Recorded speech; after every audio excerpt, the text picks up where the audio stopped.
Hello, ladies and gentlemen. Slow week, I understand that, so I'll try to get some videos out.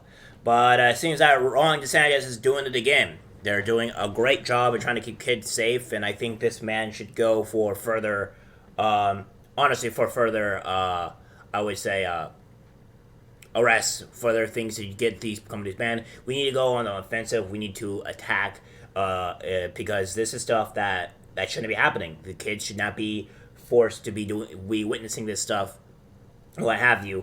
And of course, you'll probably get some leftist probably saying, "Oh well, what harm does it does? It has an immense amount of harm. It's like try to sexually abuse or do anything sexual with a child and see what happens to your psyche, to their psyche. It's not good." So yeah, we have this here. DeSantis administration revokes Hyatt agency Miami alcohol license after it hosted a drag queen Christmas. The Desantis administration is revoking the Hyatt Regency Miami's alcohol license after one of the facilities hosted a drag queen Christmas with minors present in the audience. The Department of Business and Professional Regulation filed a 17-page complaint Tuesday against the show's venue, the James L. Connight Center, which is affiliated with Hyatt. The show required people under 18 to be accompanied by an adult as a condition of being allowed to attend. Yes, because pretty much saying that kids are going to that adult content or something is going to be there. Which is kind of concerning, don't you think? A Drag Queen Christmas is a holiday-themed drag show that tours in 36 different cities and features stars for the reality show RuPaul's Drag Race. The state's business department accuses the facility of several violations, including a prohibition of lascivious exhibition before people younger than 16, thought it's not clear to what extent this law is generally enforced. The department of said performers were wearing sexually suggesting clothing and prosthetic female genitalia, as well as simulating masturbation. All right, so I guess what we'll do here is that we'll go a little bit deeper into this. So let's see here. Okay, go a bit more diving into here. I think I can maybe be able to do something here. Let me check, guys. I'm try to blow this up for you. Okay, there we go. So, there we go. This actually works. So, we're probably gonna go through this whole thing, right? Yeah. Okay, so yeah, this is a little bit of pages, but it gives pretty much a great view of what's going on. Petitioner of the Department of Business and Professional Regulation Division of Alcoholic Beverages and Tobacco filed this administrative complaint against H&M owner LLC LWA Hyatt Regency Miami, and alleges as follows: Petitioner is a state agency charged with regulating alcohol beverages and tobacco pursuant to chapters to Florida statutes. At all times, material to this complaint, respondent was licensed by petitioner as a vendor of alcoholic beverages where consumption or premises is permitted pursuant to section 65B Florida statutes. Blah blah blah blah blah. So all that stuff. On December or about December 27th, 2022, respondent hosted a drag queen Christmas on its licensed premises, during which respondent served alcoholic beverages to patrons in attendance. The show. Respondent promoted to the show using targeted Christmas-themed promotional materials that did not provide notice as to the sexually explicit nature of the show's performances or other content. Rather than call attention to the show's sexually explicit content or acknowledge that it might not be appropriate for children, respondents' promotional materials univonically stated all ages welcome. So, okay. Prior to the show occurring and based on media reports about the show at other locations, petitioner sent a letter to respondent notifying respondent that sexually explicit drag show performances constitute public nuisances, lewd activity, and disorderly conduct when minors are in attendance, and that if respondent failed to ensure that minors were prohibited from attending such performances, its license would be subject to penalties up to and including revocation.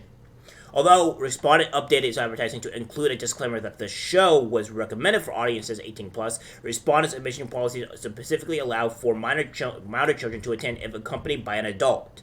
As a result, minors attended and were normally admitted into the show by respondent, including children appearing less than 16 years of age.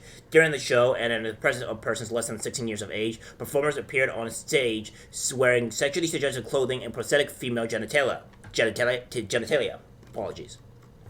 The show featured numerous segments where performers engaged in acts of sexual conduct, simulated sexual activity, and lewd, vulgar, and indecent displays, including but not limited to performers forcibly penetrating or rubbing their exposed prosthetic female breasts against the faces or activities of audience's members, intentionally exposing performers' prosthetic female breasts and genitalia to the audience, intentionally exposing performers' buttocks to the audience, simulating masturbation through performers, digitally penetrating prosthetic female genital, and graphic depiction of childbirth and or abortion.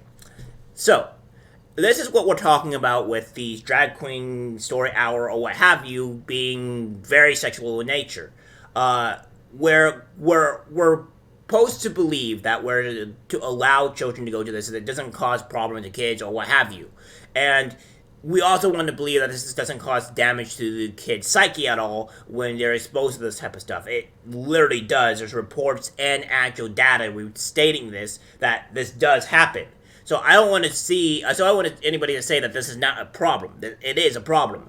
And when you expose kids to pornography and stuff like that, it is literally against the law to do so. So how is it not against the law to take kids to this and expect it to be like, okay, well, this is okay. The parents show us, oh, no.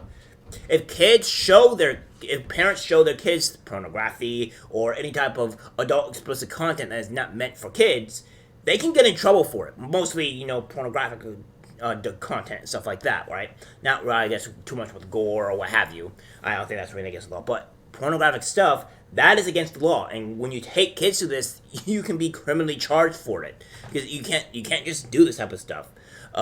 So yeah, this is what's going on in the drag queen story hour stuff, or drag queen shows, and it's consistent to what it's doing. Additionally, videos were projected on screens behind the performers. The videos included images of exposed female breasts with less than a fully opaque covering, portrayals of simulated masturbation, and other sexually explicit content. The show also contained sexually explicit themes and prurient content presented through perverted versions of popular children's Christmas songs. These included an adaptation of All I Want for Christmas Is My Two Front Teeth that contained portrayals of Orifalacio, as well as the line, I was slit on his lap and he could put his milk and cookies all between my gap. The show also featured a performance of Screwdolph, the red nipple reindeer, which included the following lyrics: "You know Dasher and Dancer and Prancer and Vixen vomit and Stupid and Diddle and Dix in, but do you recall the most famous reindeer of all? Screwdolph, the red nipple reindeer, had a very shiny bust." Then one song at Christmas, Envy Eve, Santa came to say, "Screwdolph, with your numbers were so bright, won't get you by my sleigh tonight." At all times to this complaint, the respondent maintained dominion and control over its licensed premises. The performance is conducted at the licensed premises, and the persons admitted onto his licensed premises. Accordingly, respondent authorized, permitted, and maintained the show to occur on his licensed premises, and as a direct result of his admission policies, knowingly exposed minor children to the conduct alleged heroin. Petitioner re-alleges and incorporates by reference the allegations set forth in paragraphs 1 through 14 as though fully set through herein. Florida statute provides in a pertinent part that the division is given full power and authority to revoke or suspend the license of any person holding a license under the beverage law when it's determined or found by the division upon sufficient cause of appearing of violation of the license or its agents, officers, servants, or employees on the licensed premises or elsewhere while in the scope of employment of any of the laws of this state, or permitting another on the licensed premises to violate any of the laws of the state. So, as defined by the Section 800, a lewd or lascivious exhibition includes intentionally exposing the genitals in a lewd or lascivious manner, or intentionally committing the simulation of any act involving sexual activity in the presence of a minor less than 16 years of age. Exposing genitals in a lewd or lascivious manner and in simulated sexual activity are inconsistent with the prevailing standards in the adult community as a whole with respect to what is suitable material for children under the age of 16. Respondent violated Florida statutes by violating Section 800 Florida statutes by allowing performers to expose genitals in a lewd or lascivious manner by conducting acts simulating sexual activity in the presence of children younger than 16 years of age. Petitioner re-alleges and incorporates by reference the allegations set forth in paragraphs 1 through 14 as though they fully set forth herein. So, yeah. What we see here is that all these things are obviously being used, being against the actual Florida law. these are all the counts. I will also be giving you guys the documents here of all the issues that's been going on. And what we're seeing is that this is a drag queen Christmas, and then we see this as well, where all this is going on. And then we have, this is for the 4th of 6th of the year. This is for, like, kids younger than 15, obviously, August 16, and, you know, this, obviously, this is grainy. And then this is also grainy, but this is also with children here. So, what we're seeing here is that these people violated Florida law, and they didn't just violate, like, one Florida law. There is obviously count 6, count 5, count 4, count 3, count 2, count 1. So they have violated multiple laws here. And at the very least, they should have had their alcohol license revoked. I say that these people should be criminally charged and not allowed to have this business ever again. They have shown pornographic sexual activity to children, and they should not be allowed to be able to practice their business ever again. They should be completely destroyed. That's what I think. They should all be criminally charged. But at the very least, they should have their alcohol license revoked. At the very least. So, yeah. This is what's going on, guys. This is what we have to deal with. And Ron DeSantis is fighting the good fight. And if anybody is not against this, then you would have to think that they are completely allowing the sexualization and pornographic material for children. Full stop. There is no way around it. That's what you are for. You saying that you're not is a complete lie, because as we've seen here, there is actual evidence and information here showing otherwise, that this is what's going on. So, enough of that shit. Alright, guys. That's it for the video. Like, subscribe, share. As always, take care.